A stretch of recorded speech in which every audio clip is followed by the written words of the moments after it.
Bismillahirrahmanirrahim. Alhamdulillahirabbil alamin. Allahumma shalli wa sallim wa barik ala Muhammad wa ala ali Muhammad. Allahumma inna nas'aluka ilman nafi'a wa rizqan tayyiba wa amalan mutaqabbala. Allahumma iftah lana kulla khair wa yassir lana kulla umur. Allahumma ansuril mujahidin warhamil mustad'afin wa dammir a'da'ad din wa tmis ala amwalihim. Amin ya rabbal alamin. Alhamdulillah kaum muslimin rahimakumullah. Kita lanjutkan pengajian hadis dari kitab Sunan At-Tirmidzi dan kita sudah menyelesaikan tentang fadilah Al-Qur'an. Kita masuk pada bab baru yaitu tentang tafsir Al-Qur'an yang diriwayatkan dari Nabi sallallahu alaihi wasallam. Faqala al-mu'allif rahimahullahu taala, ini bab yang ke-44 atau kitab yang ke-44, Abwabu Tafsir Al-Qur'ani, bab tentang tafsir Quran yang diriwayatkan an Rasulillah, dari Rasulullah sallallahu alaihi wasallam. Bab yang pertama, babu ma jaa fi, bab tentang alladzi, orang yang yufassirul Quran, menafsirkan Al-Quran bi ra'yihi, dengan pendapat pribadi alias tanpa dasar ilmu, boleh atau tidak. Hadis 2950 dan sanadnya ada kedhaifan karena ada rawi bernama Abdul A'la, tetapi sebenarnya rawi ini diperselisihkan derajatnya. Ada yang mengatakan dia itu saduq sehingga hadisnya bisa diterima, ada yang mengatakan hadis perawinya ini dhaif. Dari Ibnu Abbas radhiyallahu anhuma bahwasanya Nabi sallallahu alaihi wasallam bersabda, man qala, siapapun yang berbicara fil Qur'ani, tentang Al-Qur'an, bi ghairi ilmin, tanpa dasar ilmu, falyatabawwa, maka adalah dia mempersiapkan atau mengambil tempat, maq'adahu, akan tempatnya, minan nari, dari api neraka. Hadis ini hasan, kata Al-Imam At-Tirmidzi rahimahullahu taala. Ya, memang sanadnya sedikit bermasalah, tetapi beliau mengatakan hasan ini juga tidak salah karena beliau menilai perawinya tidak bermasalah. Sebagaimana tadi sudah kita sampaikan, perawinya memang diperselisihkan. Adapun isi hadisnya insya Allah disepakati para ulama. Saya belum mendengar adanya perselisihan pendapat dalam hal ini, bahwasanya tidak boleh kita menafsirkan Quran dengan pendapat pribadi, tidak boleh. Menafsirkan Quran harus ada dasarnya. Dasarnya bisa dengan tafsir Al-Quran dengan Al-Quran, bisa juga tafsir Quran dengan sabda Nabi sallallahu alaihi wasallam, bisa juga tafsir Al-Quran dengan penjelasan para sahabat Nabi sallallahu alaihi wasallam, bisa juga tafsir Al-Quran dengan penjelasan para tabi'in yang ngaji kepada para sahabat, bisa juga tafsir Al-Quran berdasarkan ilmu bahasa Arab karena memang bahasanya Al-Quran adalah bahasa Arab. Sehingga kalau tanpa dasar dari 5 ini, maka tidak bisa diterima tafsir seseorang itu, karena dia nanti akan menafsirkan semau gue. Contoh Pak, tafsiran yang ngawur. Saya katakan ngawur kenapa? Karena para ulama tafsir tidak ada yang menafsirkan seperti itu. Yang menafsirkan seperti itu adalah orang-orang belakangan sekarang ini, dan mereka bukan ahli tafsir, yaitu kalam Allah subhanahu wa ta'ala, in istata'tum an tanfudhu min aqtaris samawati wal ardi fanfudhu.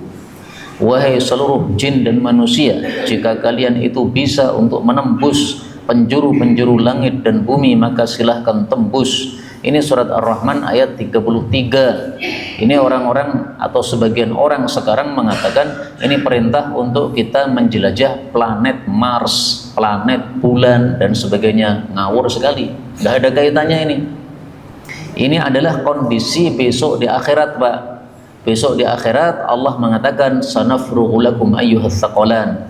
Wahai jin dan manusia, semua kalian kalau sudah dikumpulkan di padang mahsyar akan kami selesaikan semua urusan kalian.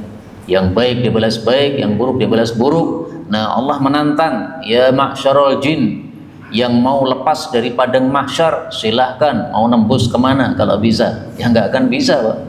Kalau sudah dikumpulkan di padang mahsyar, sudah nggak bisa lari, mau kemana lagi? Adanya surga atau neraka, ya tidak bisa lari ke manapun juga. Itu maksud ayat ini menurut seluruh para ahli tafsir. Nah, sehingga nggak ada kaitannya ini dengan apa, penjelajahan planet-planet selain bumi, yaitu kita disuruh keluar angkasa. Nggak ada sama sekali tafsiran seperti itu dari para ulama tafsir kita rahimahumullahu taala. Maka itu termasuk apa, menafsirkan Al-Quran bi ghairi ilmin, tanpa dasar ilmu. Kita cocok lagi, kita etok nih, tetapi itu tidak benar, tafsiran seperti itu nggak boleh, haram hukumnya, dosa hukumnya. Berikutnya 51 dari Ibnu Abbas radhiyallahu anhuma, dari Nabi sallallahu alaihi wasallam bersabda, beliau mengatakan, ittaqu, waspadailah atau hindarilah, al haditsa anni, meriwayatkan hadis dari saya, illa, kecuali ma'alimtum, apa yang kalian tahu saja. Kenapa? Faman kadzaba alayya, sebab barang siapa yang berdusta atas namaku muta'ammidan, dengan sengaja, falyatabawwa, maka hendaklah dia mempersiapkan tempat atau apa, mengambil tempat, maq'adahu minan nari, tempatnya dari neraka.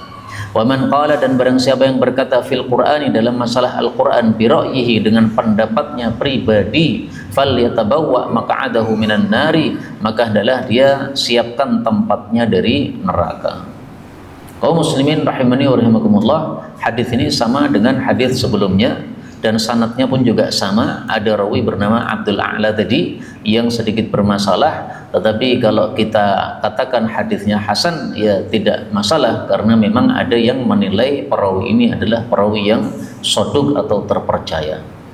Kemudian dalam hadis ini ada tambahan, yaitu kita disuruh berhati-hati menyampaikan hadis dari Nabi kecuali yang kita ketahui.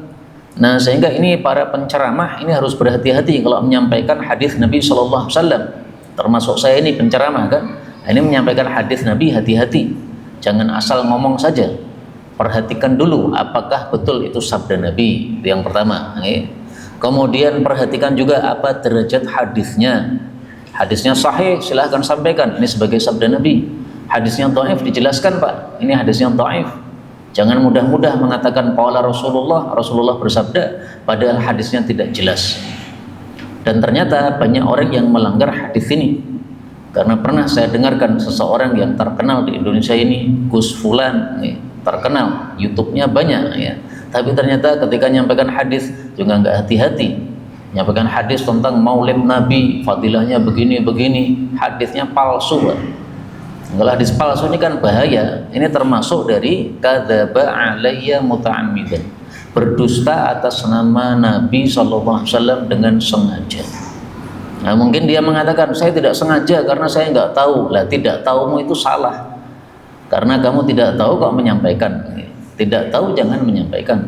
Kalau mau menyampaikan, dicari tahu dulu ini hadisnya apa, sahih atau dhaif atau palsu.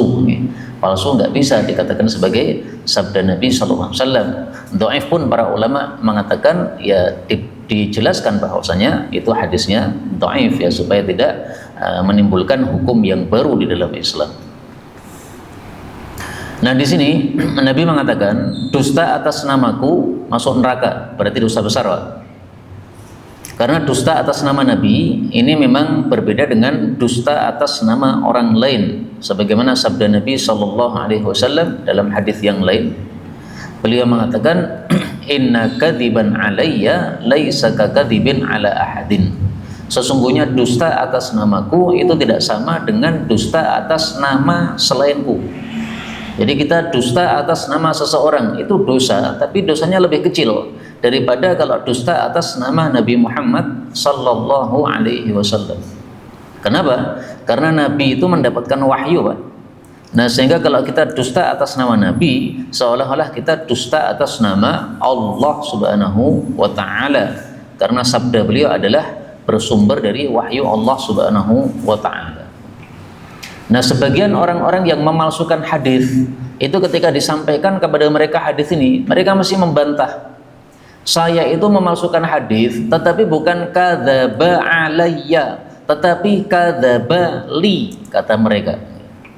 Apa sih bedanya kadzaba alayya dengan kadzaba li? Kata mereka, orang-orang yang memalsukan hadis tadi, alayya itu kalau madharat, li itu kalau manfaat. Jadi mereka memalsukan hadis yang isinya manfaat untuk umat Islam. Siapa membaca surat Al-Kahfi 10 kali maka pahalanya seperti haji 100 kali misalnya, supaya orang semangat baca surat Al-Kahfi. Nah itu kata dia ini menguntungkan Nabi Muhammad karena umatnya semakin rajin baca Quran. Ini perkataan ngawur tambah ngawur tambah ngawur. Jadi ngawurnya double 3 kali Pak. Dia membedakan antara kadzabali dengan kadzaba alayya. Ini enggak benar. Karena sama saja mau dia itu memunculkan hadis yang menyemangati orang beramal ataupun tidak, tapi kalau itu dusta atas nama Nabi Muhammad SAW itu sama dengan mengatakan atas nama Nabi sesuatu yang beliau tidak katakan, dan itu dilarang oleh Nabi SAW. Karena kalau demikian nanti kita akan menambah-nambah syariat Islam ini, padahal syariat Islam kan sudah baku, sudah nggak bisa ditambah-tambah lagi. Mau ditambah-tambah lagi berarti palsu, tidak boleh seperti itu. Nah, maka ini adalah ucapan dari orang-orang yang memalsukan hadis, yang mereka beralasan supaya mereka masih boleh memalsukan hadis seperti itu. Berikutnya 52. Dari Jundub bin Abdillah radhiyallahu anhu, dia mengatakan Rasul sallallahu alaihi wasallam bersabda, man qala, barang siapa yang berkata fil Qur'ani, tentang Al-Qur'an, bi ra'yihi, dengan pendapat pribadi, fa asaba, lalu tepat pendapatnya itu dengan kebenaran, faqad akhta, maka sungguh dia telah berbuat salah. Jadi tafsir dengan pendapat pribadi meskipun akhirnya benar tetap salah. Salahnya kenapa? Karena dia menggunakan pendapat pribadi, itu salah. Jadi ucapan ini harus dengan ilmu, tidak boleh tanpa ilmu, sebagaimana Allah katakan dalam Al-Qur'an, wala taqfu ma laisa laka bihi ilmun. Janganlah kamu mengikuti, termasuk juga mengucapkan sesuatu yang kamu tidak punya dasar ilmu. Karena kalau kita mengucapkan tanpa dasar ilmu, berarti kita sama dengan seolah-olah mengetahui perkara yang gaib, ya. Tafsirannya bagaimana? Ini gaib bagi kita kalau belum kita mengetahuinya. Nah, kemudian kita menafsirkan sendiri secara pribadi, tidak boleh seperti ini. Ini sudah termasuk dari perbuatan salah. Kemudian di sini dijelaskan oleh oleh ulama, oleh Imam Tirmidzi, bahwasanya para ulama itu syaddatu fi hadza. Mereka mendahsyatkan di dalam melarang masalah ini, yaitu bahwasanya Quran ditafsirkan tanpa dasar ilmu.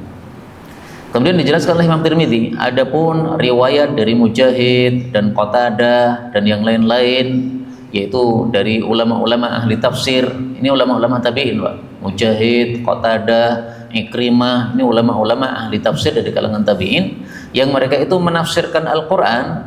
Maka persangkaan kita terhadap mereka bahwa mereka itu bukanlah menafsirkan Al-Quran tanpa dasar ilmu atau dari diri mereka sendiri, tidak mungkin. Jadi mereka menafsirkan Al-Quran itu pasti ada sumbernya yang mereka pernah mendengarnya. Karena orang-orang ini mereka ngajinya sama para sahabat, Imam Qatadah, Imam Mujahid, Imam Ikrimah, ini semuanya ngaji tafsir dari Ibnu Abbas ataupun yang lainnya. Sehingga sumbernya jelas. Kamu mengatakan tafsirnya seperti ini, sumbermu apa? Nah, sumbernya itu dari sahabat Nabi. Hanya kadang-kadang mereka itu tidak mengatakan ini tafsiran Ibnu Abbas, langsung mereka menafsirkan ayat ini tafsirannya begini. Ya seperti kajian saya sekarang ini, ya, saya mengatakan hadis ini maksudnya begini. Ini kan bukan berarti saya ngawur dari diri saya sendiri, bukan, ya. Tapi saya sudah ngaji Sunan Tirmidzi dari guru saya, demikian juga sudah membaca penjelasan-penjelasan para ulama di dalam kitab syarah. Nah, kemudian saya sampaikan lagi. Jadi ada sumbernya, yaitu saya punya guru dan saya membaca kitab syarah. Nah, jadi bukan dari diri saya sendiri yang menafsirkan hadis-hadis yang kita baca ini. Kemudian kata Imam Tirmidzi, ada riwayat yang menunjukkan hal ini, bahwasanya para ulama tersebut tidak menafsirkan dari diri mereka sendiri. Nah, kemudian beliau tafsirkan, sebutkan riwayatnya dari Qatadah tadi yang kita sebutkan, ya, seorang ulama tafsir dari kalangan para tabi'in. Dia mengatakan, ma fil Qur'ani ayatun, tidak ada dalam Al-Qur'an ini satu ayat pun illa waqad sami'tu fiha syai'an, kecuali saya sudah mendengar dalam ayat tadi sesuatu tafsiran. Nah, jadi kalau dia menafsirkan Quran itu pasti ada sumbernya yang pernah dia dengar. Nah, adapun dia tidak menyebutkan ini perkataan siapa, perkataan gurunya yang namanya siapa, ya itu terserah dia, Pak. Tidak harus seseorang itu ketika menyebutkan tafsir kemudian harus menyebutkan nama gurunya yang mengatakan begitu ya. Pertama, untuk meringkas penjelasan, karena kalau setiap kata dikatakan ini dari guru saya ini dari guru saya ini, jadi lama pembahasannya nanti. Maka untuk meringkas pembahasan tidak ada masalah, untuk meringkas penjelasan tidak dia sebutkan siapa nama gurunya yang menyebutkan tafsiran tadi. Kemudian yang kedua juga, mungkin gurunya sangat banyak. Nah kalau gurunya sangat banyak, itu kadang-kadang kita disuruh menyebutkan ini dulu dari guru yang mana, itu susah Pak. Seperti saya ini termasuk orang yang agak susah kalau saya disuruh menjelaskan ini dari guru saya yang namanya Fulan, karena saking banyaknya guru. Nah, sehingga penjelasan ini bertumpuk-tumpuk, ada dari guru dari Mekah, ada dari guru dari Madinah. Karena sekarang ini kan mudah sekali kita ngaji sama guru-guru yang ada di seluruh dunia ini dengan live streaming mereka di YouTube dan sebagainya ya. Nah, maka penjelasan bertumpuk-tumpuk ini menyebabkan kita tidak bisa menjelaskan setiap kata ini dari guru si Fulan, dari guru si Fulan, itu agak susah ya. Demikian juga kata Imam Mujahid, dia mengatakan lau kuntu qara'tu qira'at Ibnu Mas'ud, andaikan saya itu membaca dengan bacaan Quran model bacaan Ibnu Mas'ud, lam ahtaj, aku tidak akan perlu an as'al Ibnu Abbas, untuk bertanya kepada Ibnu Abbas an katsirin minal Quran, dari banyak-banyak ayat Quran, mimma sa'altu, dari apa yang saya tanyakan kepada beliau. Kenapa? Karena bacaan Ibnu Mas'ud itu seringkali bacaannya ada tambahan tafsirannya. Nah, sehingga bacaan Ibnu Mas'ud itu sangat jelas tafsirannya. Nah, dia tidak mau pakai bacaan Ibnu Mas'ud, tapi dia pakai bacaan mayoritas para sahabat yang lain, sehingga dia memerlukan pertanyaan tafsir kepada Ibnu Abbas. Nah, berarti dia itu ketika menafsirkan Quran, itu dia sumbernya dari Ibnu Abbas, karena dia sudah bertanya kepada Ibnu Abbas. Bahkan dalam riwayat yang lain yang tidak disebutkan oleh Imam Tirmidzi, bahwasanya Imam Mujahid ini mengatakan dari Al-Fatihah sampai dengan An-Nas ini sudah saya tanyakan semuanya tafsirannya kepada Ibnu Abbas. Kemudian saya ulang lagi dari Al-Fatihah sampai An-Nas, saya ulang lagi pertanyaannya kepada Ibnu Abbas. Ini enggak bosan-bosan Pak ngaji Quran, sudah khatam 30 juz sama Ibnu Abbas. Kemudian dia ulang lagi, dari Al-Fatihah diulang lagi sampai dengan An-Nas. Setiap ayat dia tanyakan, ini gimana tafsirnya? Ini gimana tafsirnya? Nah, maka ini menunjukkan bahwa para ulama-ulama kita, para tabi'in, mujahid dan sebagainya, ini orang-orang yang mereka memang menafsirkan Quran berdasarkan dari sumber yang jelas. Karena itu sudah saya sebutkan di awal tadi, sumber tafsir Quran bisa dikatakan ada 5. Yang pertama, tafsir Quran dengan Al-Quran sendiri. Yang kedua, tafsir Al-Quran dengan sabda Nabi SAW. Yang ketiga, tafsir Quran dengan perkataan para sahabat. Karena perkataan para sahabat itu mereka menafsirkan Quran dari guru mereka, yaitu dari Nabi Muhammad SAW. Yang keempat, tafsir Quran dari para tabi'in, karena para tabi'in ngaji tafsir Quran dari para sahabat. Nah, yang kelima, tafsir Quran dari sisi bahasa Arab, karena memang bahasa Arab, Quran adalah berbahasa Arab. Nah, sehingga yang memahami bahasa Arab, dia akan bisa memahami tafsir Quran dengan lebih sempurna. Tidak seperti kita orang-orang Jawa ini, ya tafsirannya tidak bisa sekuat tafsiran para ulama-ulama yang ahli bahasa Arab. Kemudian di sini tadi sudah disebutkan bahwasanya bacaan Ibnu Mas'ud itu banyak yang jelas karena ada tafsirannya. Nah, saya kasih contoh bagaimana bacaan Ibnu Mas'ud. Misalnya ya, di dalam mushaf Ibnu Mas'ud itu ada ayat bunyinya gini Pak. Yang ayat ini tidak kita temukan dalam mushaf kita yang 30 juz ini. Ayatnya apa? As-sayyibu was-sayyibatu idza zanaya farjumuhuma nakalam minallah. Laki-laki dan atau perempuan yang sudah menikah kalau berzina maka rajamlah, itu sebagai hukuman dari Allah Subhanahu wa taala. Ini di mushafnya Ibnu Mas'ud masih ada ayat ini. Meskipun di mushaf kita yang 30 juz ini ayat ini sudah tidak ada. Lah kenapa kok di mushaf Ibnu Mas'ud masih ada? Karena mushaf Ibnu Mas'ud itu tidak berdasarkan ardhah akhirah, tidak berdasarkan setoran terakhir Nabi kepada malaikat Jibril. Nabi itu kan setiap Ramadan kan setoran sama malaikat Jibril, Pak. Nah, ada beberapa ayat yang oleh Allah disuruh dihapus. Ini ayatnya sudah dihapus saja, nggak usah ditulis di Quran. Nah, karena sudah dihapus, akhirnya pada Quran kita yang 30 juz ayat ini sudah tidak ada. Tapi dulu ketika Nabi setoran kepada malaikat Jibril, setoran awal-awal, ayat ini masih ada. Nah, oleh Ibnu Mas'ud, setoran yang awal itu masih beliau tulis, dan beliau tidak mendasarkan mushafnya atas setoran yang terakhir. Sementara Sayyidina Utsman bin Affan yang kita sebut mushafnya mushaf Utsmani, yaitu karena penulisannya oleh Sayyidina Utsman bin Affan itu hanya menulis ayat-ayat Quran berdasarkan setoran terakhir Nabi kepada malaikat Jibril. Pada akhir hayat Nabi itu kan beliau setornya kan 2 kali dalam 1 bulan Ramadan. Biasanya 1 bulan Ramadan setoran 1 kali 30 juz, tapi menjelang wafat ini beliau nyetornya 2 kali ya. Jadi kataman 2 kali katam dalam 1 bulan Ramadan kepada malaikat Jibril. Itulah yang disebut sebagai ardhah akhirah atau setoran terakhir. Nah, makanya dalam qiraah Ibnu Mas'ud itu banyak ayat-ayat yang jelas, karena salah satunya tadi ayat-ayat yang sudah dihapus oleh Allah secara lafalnya tapi hukumnya masih berlaku pun tetap masih ditulis oleh Ibnu Mas'ud ini. Berikutnya babun wa min surati Fatihatil Kitab, dari surat Al-Fatihah, maksudnya hadis-hadis yang berkaitan dengan surat Al-Fatihah. 53 dari Abu Hurairah radhiyallahu anhu bahwasanya Rasul sallallahu alaihi wasallam bersabda, man shalla salatan, siapapun yang melakukan satu salat apapun, lam yaqra fiha, yang dia tidak membaca dalam salat tadi, bi ummil Quran, induknya Quran yaitu Fatihah, fahiya khidajun, maka salatnya itu kurang, fahiya khidajun, maka salatnya itu kurang, yaitu ghairu tamamin, tidak sempurna. Kemudian perawi mengatakan, wahai Abu Hurairah, sesungguhnya saya ini kadang-kadang berada di belakang imam alias sebagai makmum. Maksudnya kalau sebagai makmum itu tetap membaca Fatihah atau tidak.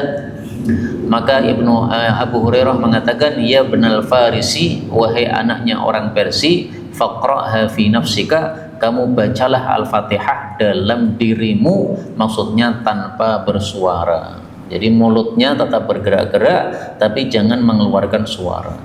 Karena itu termasuk kesalahan kalau kita sebagai makmum kita membaca bersamaan dengan imam dengan suara, nggak boleh. Karena ngulangi hafalan, ya ngulangi hafalan jangan begitu caranya. Ngulangi hafalan pas salat tahajud. Tapi pas menjadi makmum kalau kita bersuara juga itu mengganggu 2 orang, mengganggu imamnya kalau terdengar imamnya, dan mengganggu jamaah yang di samping kanan samping kiri kita.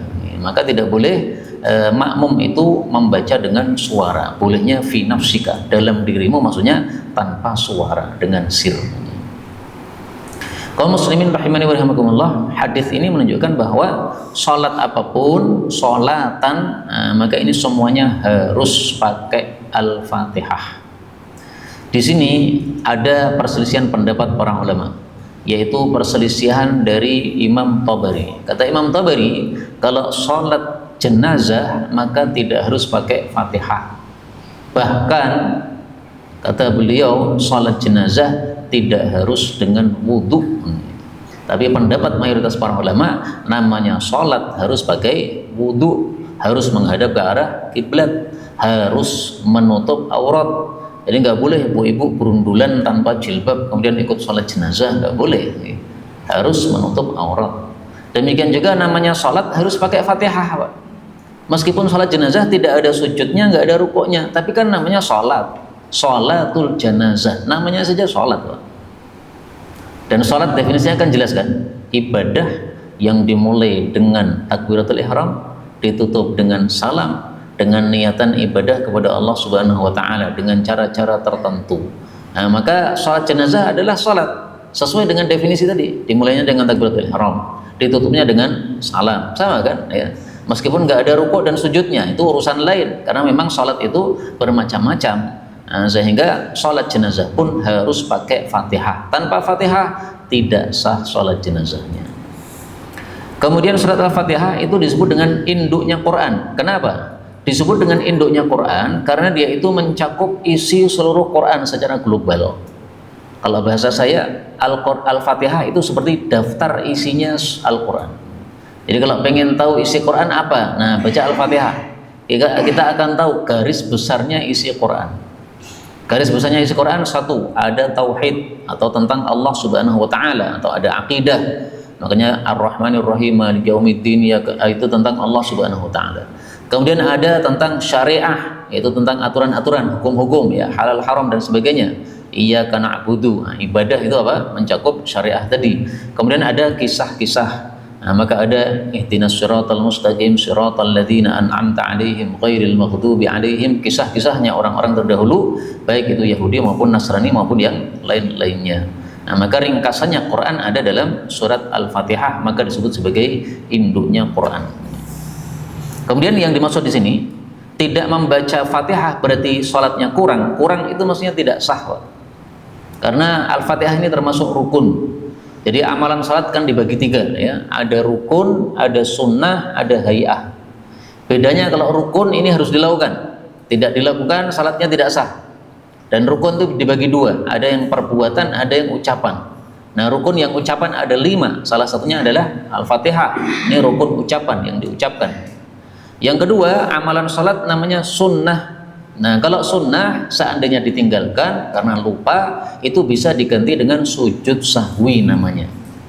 Sudah sah.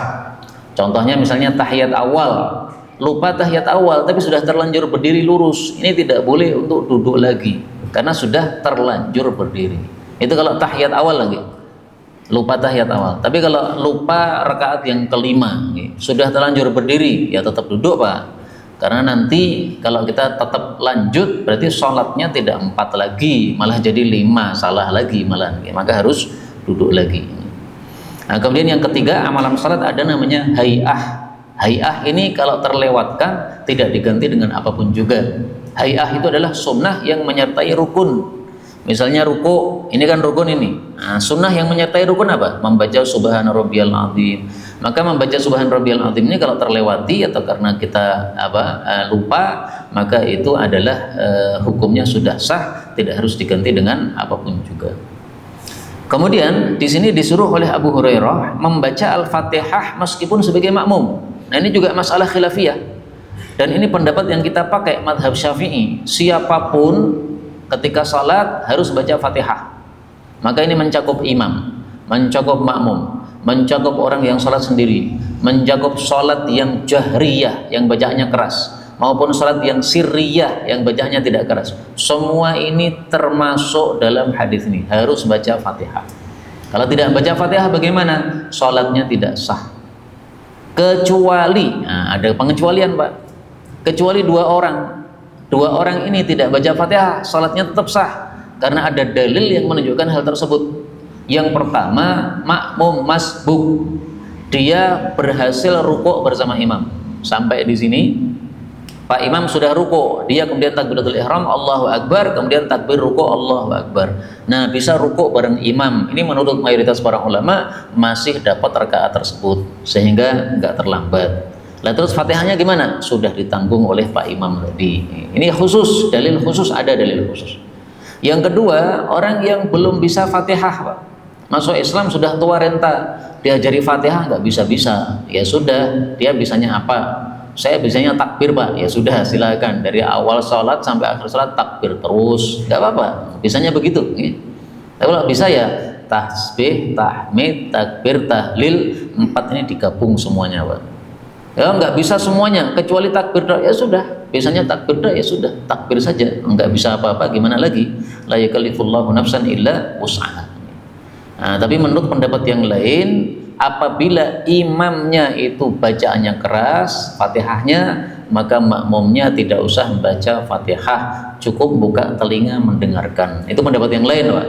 Nah, tapi pendapat kita mazhab Syafi'i, siapapun sholat wajib baca Fatihah.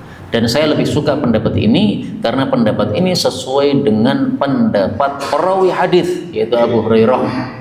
Sementara kita mendapatkan kaidah ar-rawi adra bima rawa. Perawi lebih paham terhadap hadis yang dia riwayatkan. Nah, maka lebih bagus kita pakai pendapatnya perawi hadis ini, yaitu Abu Hurairah radhiyallahu anhu. Kemudian Abu Hurairah menjelaskan kenapa makmum tetap harus membaca Fatihah. fa inni, kata dia, ini hadis 53, sesungguhnya saya mendengar Rasul sallallahu alaihi wasallam bersabda, qala Allah taala, Allah taala berkata, qasamtus salata, aku sudah membagi surat Al-Fatihah, baini, antaraku, wa baina abdi, antara hambaku, nisfaini, dua bagian, separuh-separuh. Fanisfu hali, maka separuh Al-Fatihah untuk saya, wa nisfu hali abdi, dan separuh Al-Fatihah untuk hamba saya. Nah, as-salata di sini adalah nama lain dari surat Al-Fatihah, Pak. Dan surat Al-Fatihah namanya banyak, sampai ada 10-an, Pak. Asy-Syafiyah, Al-Kafiyah, Ar-Ruqyah, Ummul Kitab, Ummul Quran, As-Shalah, dan seterusnya. Nah, kenapa surat Al-Fatihah disebut As-Shalata? Para ulama mengatakan surat Al-Fatihah disebut As-Shalata karena tidak sah sholat tanpa Al-Fatihah. Nah, sehingga disebut As-Shalata, yang wajib dibaca pada saat sholat. Kemudian Rasulullah mengatakan, yaqumul abdu, seorang hamba itu berdiri, yaitu salat, fayaqulu, lalu dia mengucapkan di dalam salatnya, alhamdulillahi rabbil alamin, segala puji hanya milik Allah, pemelihara seluruh alam. Ini saya kasih nomor Al-Fatihah ayat 1. Sebagian orang memberikan nomor ini ayat 2 karena bismillah dianggap ayat 1. Nah, tapi di sini saya kasih nomor Al-Fatihah ayat 1. Kenapa? Karena di sini setelah Rasulullah menjelaskan as-salata, surat Al-Fatihah, kemudian beliau langsung memulai dengan alhamdulillah. Berarti alhamdulillah inilah awalnya Al-Fatihah. Dan ini juga masalah khilafiyah, apakah bismillah termasuk Fatihah atau tidak? Pendapat sebagian ulama, bismillah termasuk Fatihah. Pendapat sebagian lagi, bismillah bukan termasuk Fatihah. Nah, kalau panjenengan mengikuti pendapat mazhab Syafi'i, bismillah itu termasuk Al-Fatihah. Sehingga panjenengan tidak membaca bismillah, salatnya tidak sah. Karena berarti Fatihahnya hanya 6 ayat. Tapi kalau saya membaca Al-Fatihah tanpa bismillah, sah, Pak. Karena saya mengikuti pendapat yang mengatakan bahwasanya bismillah bukan Fatihah. Ini pendapat ulama mazhab Maliki. Hadisnya, dasarnya, dalilnya ya hadis ini. Tapi ya paling bagus kalau kita sholat pakai bismillah aja, Pak. Yang pertama pahalanya tambah. Yang kedua supaya keluar dari perselisihan pendapat. Karena kalau kita membaca tanpa bismillah, menurut mazhab Syafi'i sholat kita tidak sah. Tapi kalau menurut mazhab Maliki sholat kita masih sah. Fayaqulullahu, lalu Allah pun mengatakan, hamidani abdi, hambaku telah memujiku. Nah, ini jawaban Allah ketika kita mengucapkan alhamdulillahi rabbil alamin. Dijawab oleh Allah, Pak. Tapi kita tidak mendengar karena memang telinga kita ini terbatas. Seandainya telinga kita tidak terbatas, maka kita akan mendengar perkataan Allah, jawaban Allah, hamidani abdi. Makanya sholat itu sama dengan dialog sama Allah. Karena satu ayat kita baca, Allah jawab. Surat Al-Fatihah, ya. Fayaqulu, lalu hamba ini membaca lagi, Ar-Rahmanir Rahim. Maka Allah pun menjawab, asna alayya, telah menyanjung padaku, abdi, hambaku. Apa bedanya memuji dengan menyanjung? Kalau dalam bahasa Indonesia mungkin sama, tapi dalam bahasa Arab, menyanjung itu adalah pujian yang diulang 2 kali. Karena pertama kali kita sudah memuji Allah, alhamdulillah. Kemudian kita muji lagi Ar-Rahmanir Rahim. Nah, pujian yang kedua kali ini disebut menyanjung. Fayaqulu, lalu hamba mengatakan lagi, Maliki yaumiddin. Fayaqulu, maka Allah menjawab, Majjadani abdi, telah mengagungkanku hambaku. Ini dalam riwayat yang lain bukan majjadani, tapi fawwada ilayya abdi, hambaku telah memasrahkan dirinya kepadaku. Wahadali, dan 3 ayat ini kata Allah semuanya bagian saya. Nah, berarti surat Al-Fatihah itu 3 ayat pertama untuk Allah, 3 ayat terakhir untuk hamba, tengah-tengahnya ini adalah pemisah antara keduanya.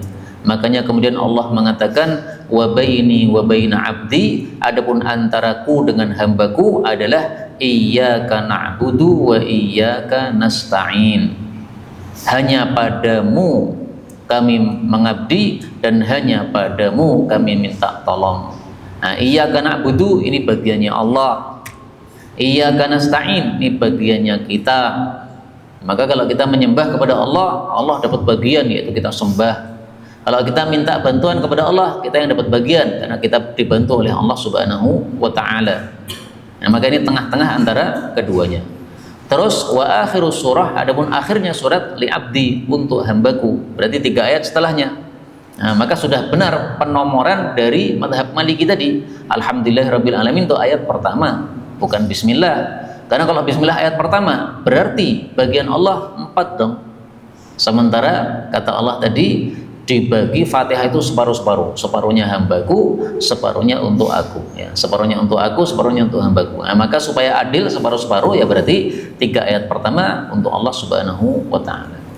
Wali abdi masal, dan untuk hambaku apa yang dia minta. Yaqulu, lalu hamba mengatakan, ihdina, tunjukilah kami kepada as-siratal mustaqim, jalan yang lurus.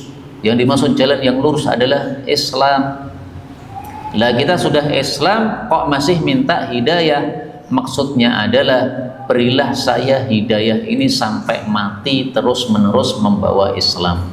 Sehingga ihdinas siratal mustaqim itu sama dengan wala tamutunna illa wa antum muslimun. Karena konon orang-orang kafir itu mengejek kita, Pak. Umat Islam itu orang-orang sesat. Buktinya mereka setiap sholat minta petunjuk, berarti masih sesat. Nah, itu ngawur, mereka nggak paham. Kalau kita minta petunjuk itu karena 2 hal. Pertama, karena setiap hari itu ada saja perkara-perkara yang baru. Nah, sehingga setiap perkara baru kita minta hidayah dari Allah Subhanahu wa taala. Jangan sampai tersesat dalam perkara baru. Perkara yang lama kita tidak tersesat, tapi perkara baru kita tersesat. Ya orang kacek. Maka kita harus mendapatkan hidayah dalam segala hal. Yang kedua, kita minta hidayah itu berlanjut sampai mati. Itulah yang dimaksud ihdina. Maka ihdina ini kalau diartikan secara tafsir, ihdina, tetaplah beri kami petunjuk as-siratal mustaqim sampai mati kami. Apa itu siratal mustaqim? Yaitu siratal, jalannya alladzina, orang-orang yang an'amta alaihim, engkau telah berikan nikmat kepada mereka. Nah, sampai di sini titik, Pak. Berarti ini adalah 1 ayat. Nah, maka di sini saya kasih bintang saja ya, supaya tanda ini sudah 1 ayat.